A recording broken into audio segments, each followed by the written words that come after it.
everyone, thanks for coming by. I'm back with more scary stories to tickle your inner fears.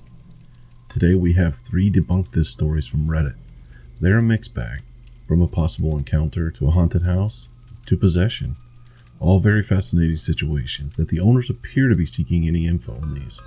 If you do have some information that might shed some light on exactly what happened, you can reach out to them through the links below or email me and I'd be happy to pass along any info. Before we start, if you have a story of your own you'd like to submit, please check the description for my email address. Today's first story comes to us from LMK2305, entitled Scary Cemetery Experience in Australia. A few friends of mine were into exploring abandoned places and checking locations out. Whether it's a rundown shack in the middle of nowhere or an abandoned building, we were always eager to take a look around. We don't vandalize or destroy property, we only take a look. One day, I find out that one of the cemeteries in my area is apparently haunted. It borders an old abandoned mental hospital, and the cemetery was the burial ground for some of the unfortunates who died at that place. The asylum is 150 years old, and it was a horrible place for those who were housed there. All up, there were 4 of us. After 20 minutes of driving, we get out and search for the cemetery. After about 10 to 15 minutes of looking on maps and walking up and down the neighborhood, we finally come across the cemetery's entrance. It was around 11 p.m. when we go to the cemetery. It was very quiet, barely any cars on the street, and all I could hear was the distant dogs yapping about. All 4 of us start heading into the cemetery. We were taking this slow and using our eyes and ears to catch anything suspicious. As we're walking, I hear a faint laugh coming from the trees below. It sounded like a child. I first wrote it off as a dog barking in the distance or just something explainable. As we continue down the track further, I hear the child laughter again. I turn to my friend who turns to me and we both just stare at each other.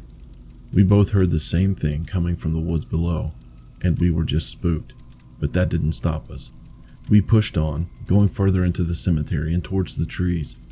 We eventually ended up getting too scared and decided to turn around and walk back.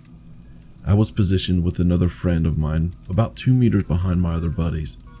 All of a sudden, I hear heavy footsteps walking toward us on our right. I'm not kidding when I say this, but these footsteps just started picking up pace and we could hear these loud thumping footsteps just galloping at us. We panicked like crazy because we are looking directly at the sound and nobody is there. It was too loud to be some sort of critter and it definitely wasn't another person. I'm now 18 and I no longer urban explore places as it's too risky and I can risk heavy fines. I'm quite a skeptic and I'm all ears for any logical explanation. Thanks. Yeah, I think my response would have been the same.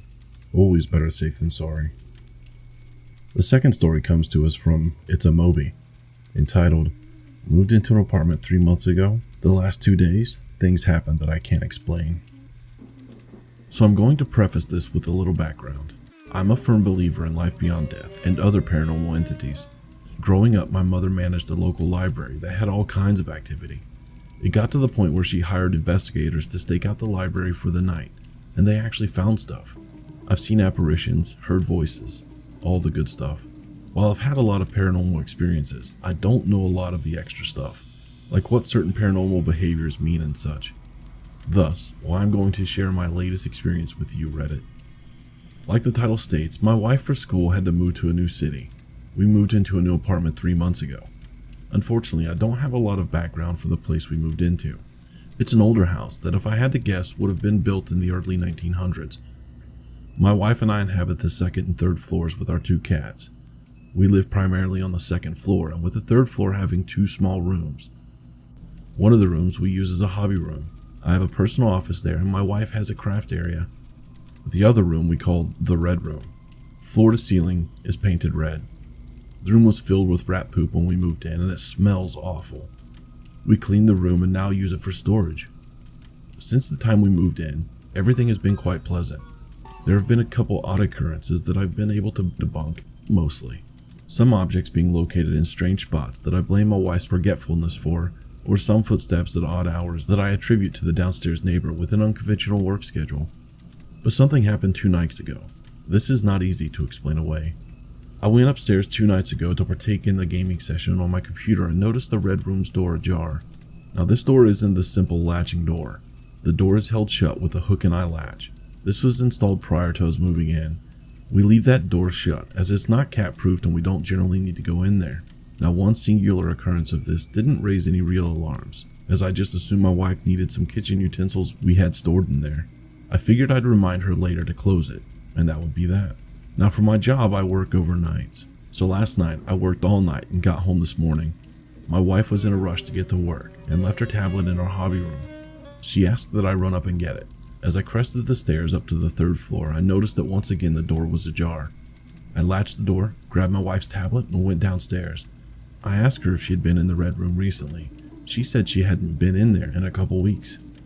She must have seen the look on my face after her response, because she asked why. I informed her of the door, and she seemed concerned. Now, my wife isn't a believer in the paranormal, so she wasn't too concerned. Still trying to debunk the door thing, I moved a massage table in front of the door in case there was something living in the walls, as you see in horror movies.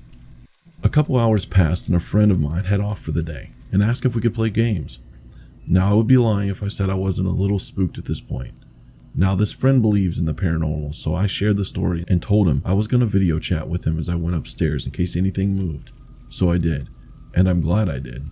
The massage table and door were how I left them, but I have a portable AC in the hobby room that I only turn on when I'm in the room. When I was up earlier to close the door, I recall it being off. My friend was witness. He heard the AC on and saw me turn it off. This is my story, Reddit. What should I do? And should I be concerned?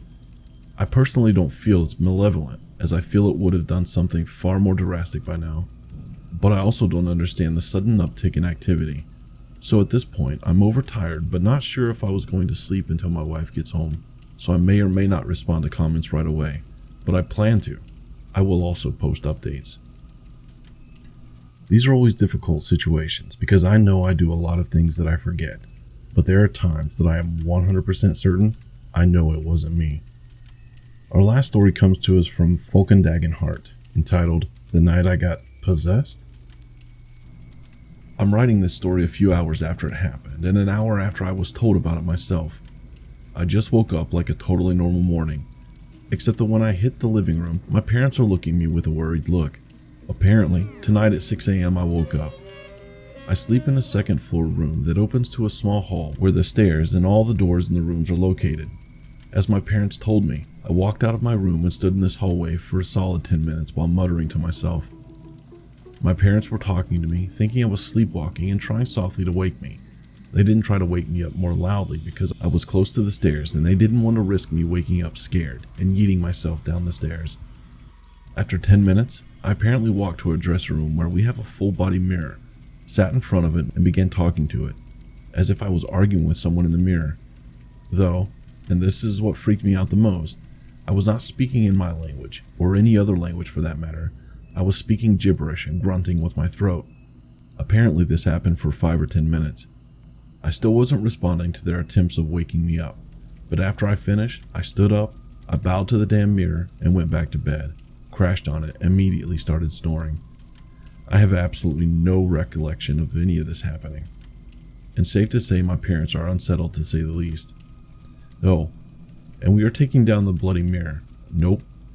There might be a logical explanation for whatever the frick happened to me last night, but I am having breakfast and writing this with the biggest feeling of dread. I am familiar with some sleepwalking cases, and I know that some won't be woken even if you try to wake them. This does seem to be a bit more than that. I would be interested to know if there were any further incidents. That being said, thanks again everyone for stopping by. If you enjoyed the video, please be sure to hit that like button.